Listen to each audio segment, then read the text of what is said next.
은혜를 나누고자 합니다. 오늘 시편 92편의 찬양은 이스라엘 백성들이 안식일 아침에 하나님을 예배할 때 부르던 감사의 시, 찬양의 시입니다. 이스라엘이 망하고 바벨론 포로로 붙잡혀 갔던 그 포로기 시대 이후에 쓰여진 시인데요. 오늘 이 시편 92편의 말씀을 통해서 우리는 하나님이 어떤 분이시길래 우리가 찬양해야 하는지에 대해서 배우는 시간 되기를 바랍니다. 우리 1절의 말씀을 보면은 시편금과 비파와 수금으로 찬양한다라고 했어요. 그러니까 찬양은 우리의 입술로도 찬양하지만 우리의 악기로도 또 아름다운 소리로도 하나님을 찬양하는 것이죠. 여호와 하나님께 감사하며 주의 이름을 찬양한다. 이 찬양에는 하나님께 감사하는 마음이 있어야 된다라는 거예요. 우리가 하나님 앞에 감사하는 이유, 우리가 하나님 앞에 찬양하는 이유에 대해서 시인은 다음과 같이 이야기합니다. 1절 하반절의 말씀, 아침마다 함께 봉독합니다. 시작. 아침마다 주의 인자하심을 알리며 밤마다 주의 성실하심을 베품이 좋으니이다. 다시 말하면 우리가 하나님께 감사하는 이유, 하나님을 찬양하는 이유는 하나님께서 당신의 백성들에게 인자와 성실하심으로 은혜를 주시기 때문이라는 거예요. 아침마다 주의 인자하심을 알리며 밤마다 주의 성실하심을 베푸는 것이 좋습니다 라고 고백해요. 이거는 낮에는 이렇게 해야 된다, 밤에는 이렇게 해야 된다라는 것이 아니라 하루라는, 낮과 밤이라는 하루 전체 모든 시간 속에서 하나님의 인자하심과 성실하심을 찬양하며 감사드리는 것이 너무 기쁘고 그것을 알리는 것보다 더 좋은 일이 어디 있겠냐고 선언하는 겁니다. 여러분, 이 시인의 고백과 믿음이 우리 모두의 것이 되기를 주님의 이름으로 축복합니다. 하나님의 인자하심과 성실하심을 찬양하고 기뻐하며 그 인자하심과 성실하신 하나님을 전하는 우리 모두가 되기를 소망합니다. 하나님을 자랑하는 우리가 모두가 되기를 소원합니다. 여기서 우리는 인자하심과 성실하심이라는 하나님의 두 가지 성품을 우리는 알 수가 있습니다. 하나님의 인자하심, 이 하나님의 인자하심이라면 이 인자라는 말은 히브리어로 헤세드라는 말이에요. 한번 따라 하실까요? 헤세드. 헤세드. 들어보셨나요, 여러분? 이 헤세드라는 말은 사랑, 자비라는 뜻입니다. 조금 더 자세하게 이 헤세드라는 말을 풀어보면은 무조건적인 사랑을 말해요. 그래서 이 하나님의 인자하심, 하나님의 사랑, 하나님의 자비는 하나님의 자기 백성들에게 베푸시는 무조건적인 사랑이라는 거예요. 여러분, 그 사랑을 받는 존재라는 것을 여러분 믿으시기를 바랍니다. 여러분이 지금 그 무조건적인 사랑을 받고 있다라는 것을 믿으시기 바랍니다. 또 이 헤사드라는 말은 누군가의 도움 없이는 도무지 살아갈 수 없는 막막한 사람을 위해서 기꺼이 도와주는 것을 말해요. 다시 말합니다. 누군가 도움 없이는 혼자서 살아갈 길이 막막한 사람을 위해서 기꺼이 도와주는 것을 뭐라고 한다고요? 헤세드, 하나님의 인자하심이다라는 거예요. 여러분, 이스라엘 백성들을 하나님 어떻게 이끄셨습니까? 애굽에서 노예로 살던 이스라엘 백성들, 하나님의 도움 없이는 살아갈 수가 없잖아요. 막막한 인생 아니었습니까? 하나님께서 그들을 건지셨어요. 애굽에서 탈출시키셨어요. 홍해바다를 근데 눈앞에 건너야 되는데 눈앞에 홍해바다가 펼쳐져 있는 거예요. 막막합니다. 누구의 도움 없이는 그 바다를 건널 수가 없는데 하나님이 도우셨어요. 하나님이 인자하심을 베푸셨다고요. 하나님의 도움이 없이는 광야에서 마실 물이 없어 목말라 죽을 뻔했어요. 먹을 것이 없어서 굶주릴 뻔했어요. 그러나 하나님께서 인자하심을 베푸셔서 마실 물을 주셨고 먹을 음식을 주셨다라는 거예요. 이게 바로 헤세드, 하나님의 인자하심이라는 것입니다. 여러분, 하나님은 인자하신 분이심을 여러분 믿으시기를 바랍니다. 무조건적이다라는 것은 조건이 없다라는 거예요. 그래서 하나님은 그냥 주시는 거예요. 그 사랑의 하나님, 우리가 믿는 하나님이라는 거예요. 두 번째로 하나님의 성실하심이라는 성품.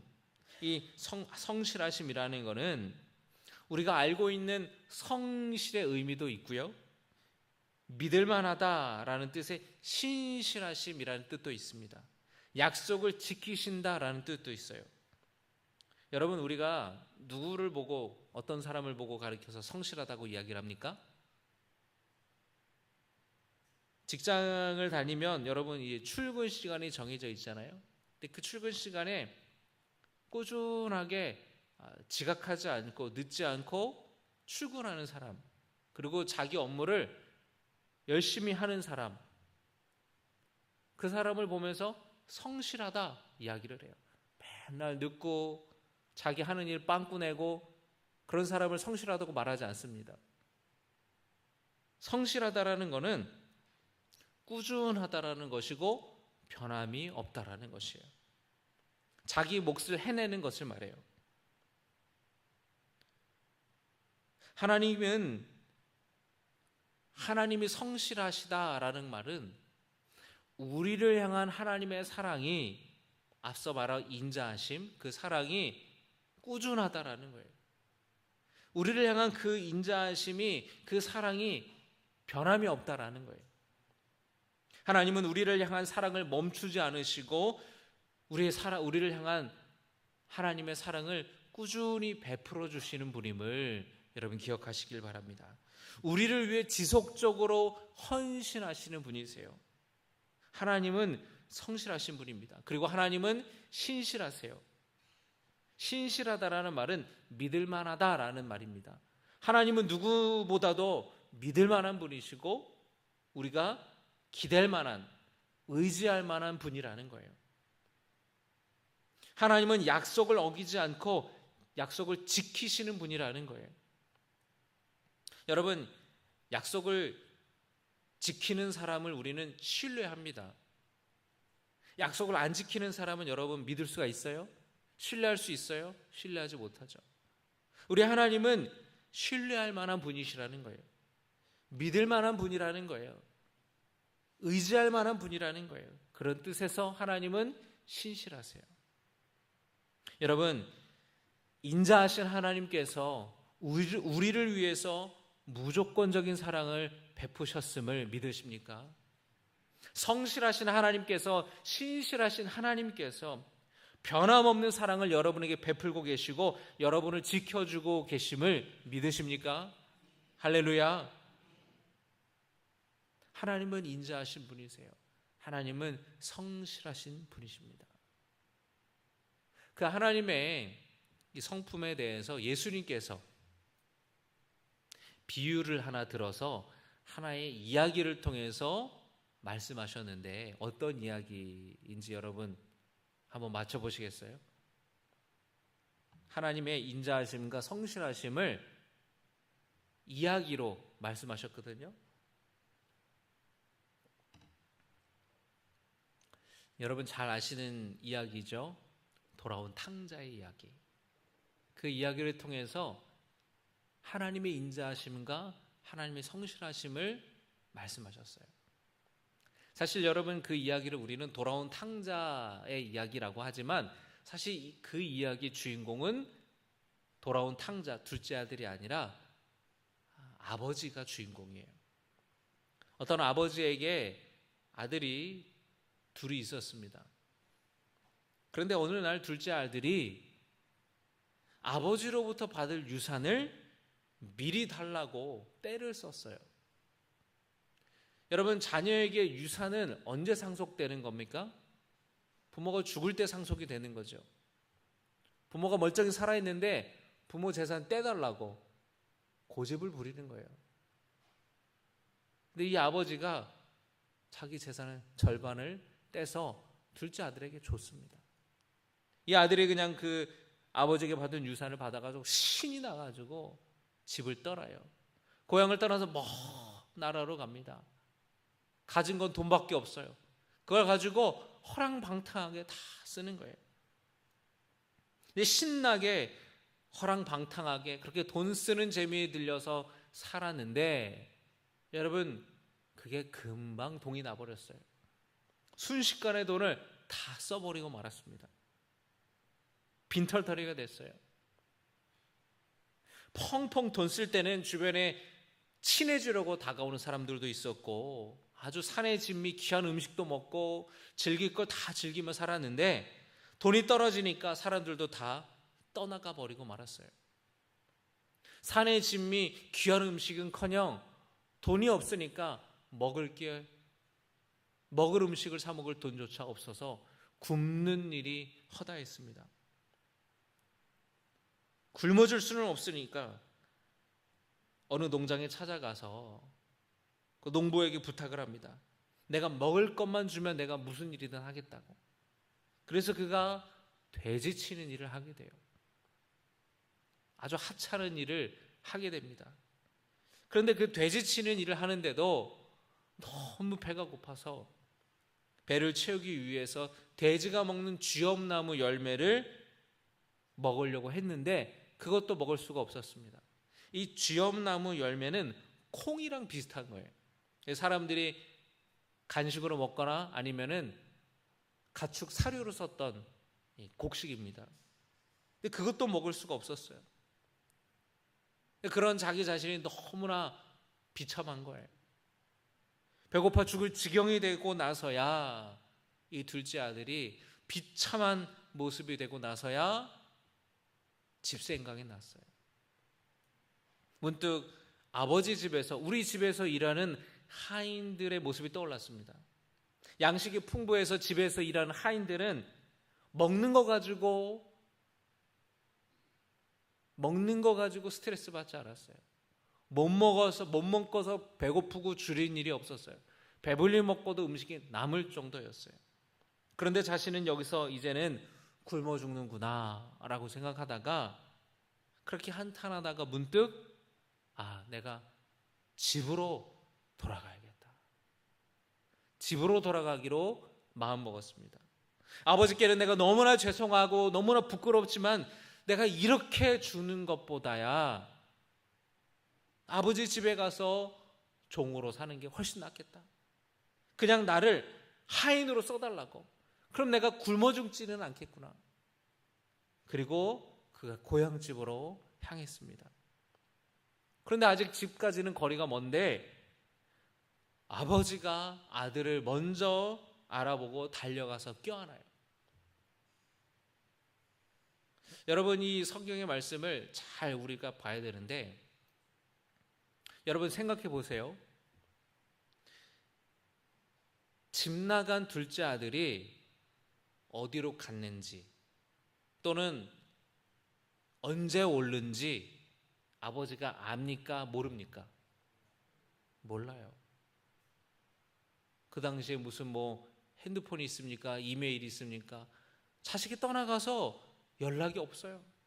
살았는지 죽었는지 어떻게 사는지 밥은 먹고 다니는지 무슨 일을 하고 사는지. 근데 아버지가 그 둘째 아들이 다시 돌아오기를 기다리는데 생각해 보세요. 언제 올지 모르는데 어떻게 아버지가 돌아오는 아들을 먼저 알아보고 달려가서 껴안냐라는 거예요. 이게 무슨 뜻이에요? 여러분, 이 말씀을 보면서 우리는 아버지가 언제나 집을 나간 그 둘째 아들 집 떠나서 저기로 갔던 그곳을 낮이면 낮마다 밤이면 밤마다 하염없이 기다리고 있었다라는 거예요. 그렇게 기다리고 있었으니까 아들이 오는 거를 보고 알아본 거죠. 아버지는 둘째 아들이 집을 나간 그 순간부터 매일 아들이 떠나갔던 그것을 바라보면서 기다리고 있었다는 거예요. 언제 오는지는 몰라요. 기약이 없어요. 2달 뒤에 올지, 석 달 뒤에 올지, 1년이 될지 2년이 될지. 그러나 그 아버지는 집 떠난 그 아들이 간 곳을 바라보며 매일같이 기다리고 있었던 거예요. 어쩌다가 우연히 지나가다 아들을 알아본 게 아니라는 거예요. 그렇게 기다리는 아버지가 볼 때에 어디서 행색이 초라한 사람이 다가오는데 아버지는 그 아들을 보고 그 남자를 보고 첫눈에 한눈에 알아본 거예요. 내 아들이구나. 그래서 그가 달려가가지고 아들을 껴안고 어디서 이렇게 고생하다 왔냐고 뺨을 만지고 얼마나 보고 싶었는지 아냐고 집으로 가자고 잘 왔다고 그리고 집으로 데려가서 좋은 옷을 입히고 반지를 끼우고 신발을 신기고 그리고 살찐 송아지를 잡아서 잔치를 베푸는 겁니다. 죽었던 내 아들이 돌아왔구나. 죽었던 내 아들이 돌아왔구나. 여러분, 그 아버지는 아들을 책망하지 않아요.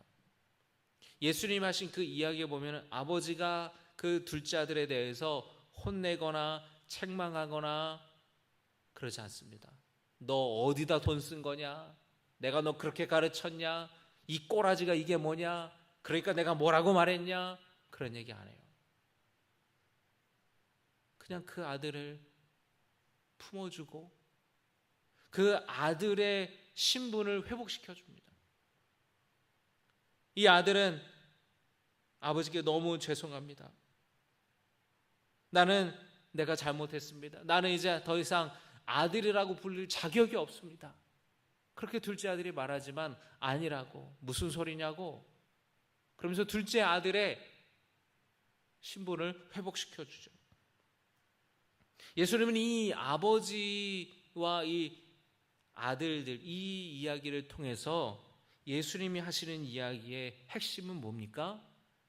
이 아버지의 일을 통해서 하나님이 누구신지를 말씀하셨던 거예요.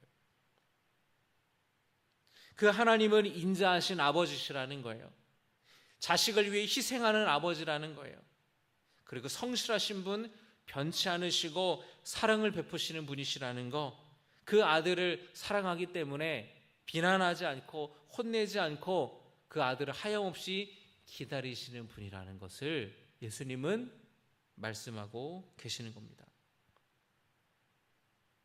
여러분, 그런데 그 말씀을 우리 삶에 적용해 본다면 바로 우리가 그 돌아온 탕자 아니겠습니까? 그러나 이제 우리는 하나님 아버지 품으로 돌아왔어요. 이제 아버지 품에서 주님의 자녀로 살아갑니다. 아버지의 사랑을 받으며 아버지의 돌봄을 받으며 우리의 신분이 빈털터리의 탕자가 아니라 아버지의 사랑을 받는 자녀로 회복되는 거예요. 이제 우리는 하나님 아버지 품에 거하며 살아가는 인생이 되는 겁니다. 여러분, 이제 여러분이 주님 품 안에 있음을 믿으십니까?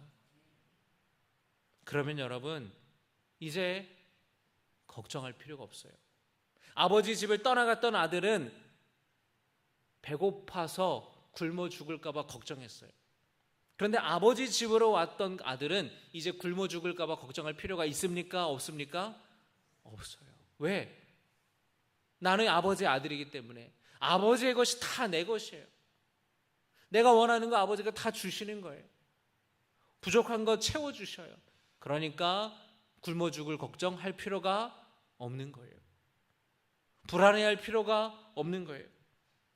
집 떠나서 의지할 곳 없이 홀로 외로이 살아가는 것이 아니라 인자하고 성실하신 아버지 집에 살고 있다라는 것을 여러분 기억하시기를 주님의 이름으로 축복합니다. 그래, 여러분 이 시편 42편과 43편의 말씀을 보시면 시인은 불안해할 것이 아니라 하나님께 소망을 두며 살라고 선포하고 찬양합니다. 시편 42편 5절의 말씀입니다.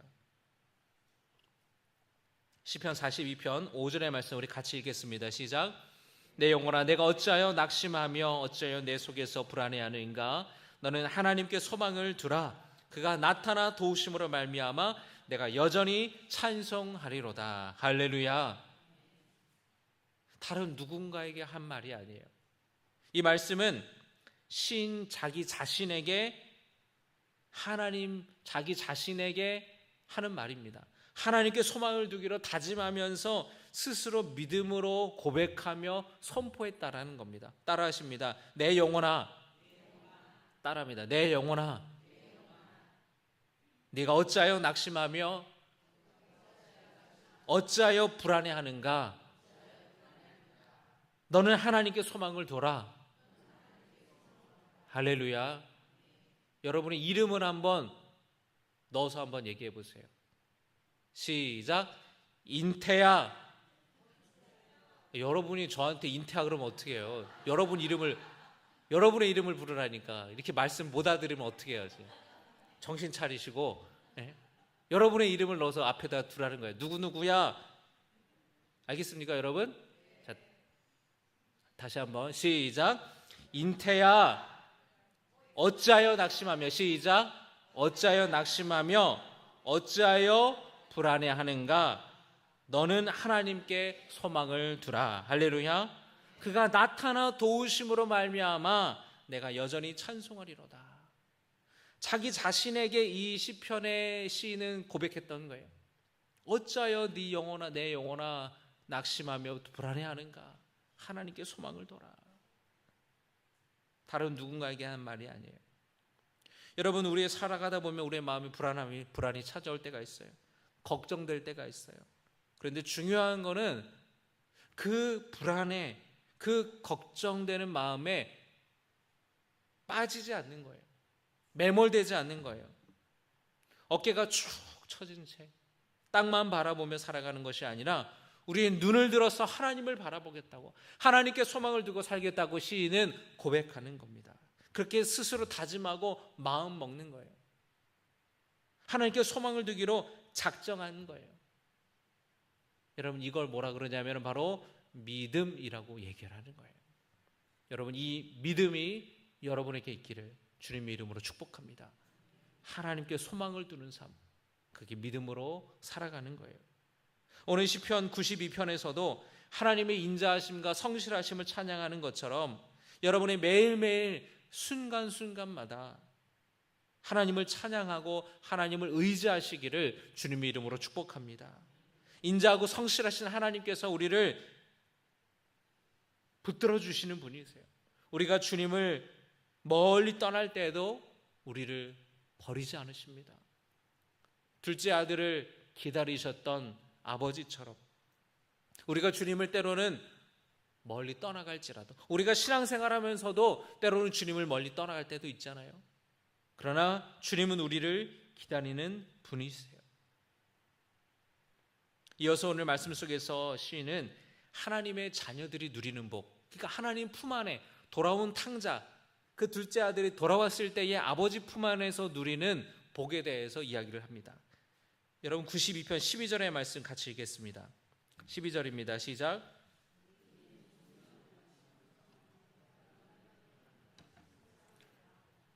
의인은 어떻답니까? 종려나무같이 번성하며 레바논의 백향목같이 성장하리로다. 아주 놀랍게 번성해진다고 말씀하는 거예요. 왜냐하면 그 나무가 지금 어디에 심겨져 있기 때문이냐면 하나님의 집에 심겨져 있기 때문입니다. 13절입니다. 이는 여호와의 집에 심겼으며 우리 하나님의 뜰 안에서 번성하리로다. 할렐루야. 하나님의 집에 그 인생을 뿌리내리고 그 삶이 심겨진 사람은 복이 있는 거예요. 하나님의 뜰 안에서 번성하게 됩니다.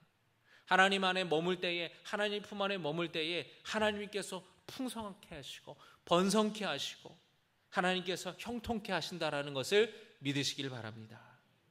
늙어서도 결실하며. 오늘 여러분 말씀 보세요. 92편의 말씀 14절입니다. 시작. 그는 늙어도 여전히 결실하며 진액이 풍족하고 빛이 청청하니. 할렐루야. 여러분, 그 나무 중에서 굉장히 오래된 나무 있잖아요. 이 나무가 전문가들이 막 200년 된 나무라는 거예요. 300년 된 나무라는 거예요.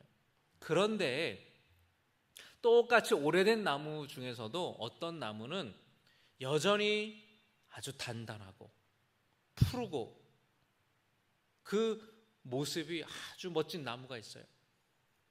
그런데 어떤 나무는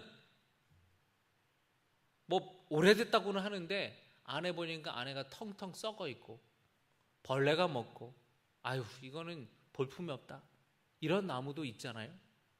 그런데 여러분, 하나님께 우리의 인생이 심겨진다면 하나님께서 우리 삶 속에 은혜와 복을 주셔서 늙어서도 결실하고 진액이 풍족하고 빛이 청청하게 된다고. 하나님께서 늙어서도 놀라운 은혜와 복을 허락하여 주신다고 약속하셨어요.